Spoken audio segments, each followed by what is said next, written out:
Un F-16 israélien s'est écrasé ce samedi dans le nord d'Israël, touché vraisemblablement par des tirs de la défense syrienne.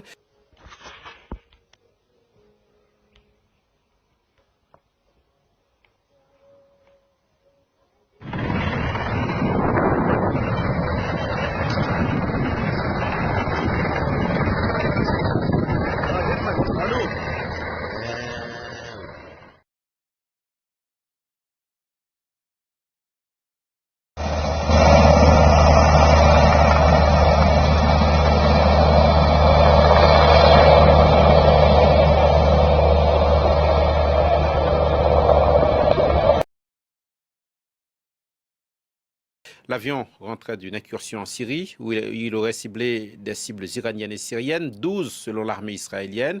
Israël dit avoir agi après qu'il a intercepté dans son espace aérien un drone iranien parti de Syrie, d'où son opération de représailles.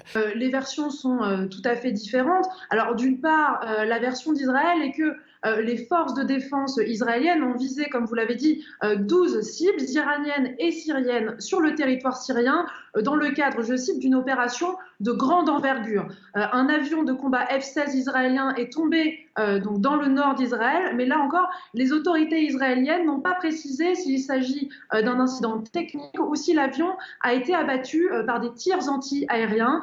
Le pilote qui était à bord est quant à lui gravement blessé. Alors pour sa part, Damas a qualifié l'opération israélienne d'agression et affirme avoir touché plus d'un avion israélien. D'après une chaîne de télévision d'État, Israël visait une base de l'armée dans le centre du pays. Alors, d'après un communiqué de l'armée israélienne, donc parmi les 12 cibles, on compte 3 batteries de défense antiaérienne et 4 cibles iraniennes appartenant, je cite, au dispositif militaire iranien en Syrie. Cette version n'a pour l'heure pas été confirmée ni par Damas ni par Téhéran.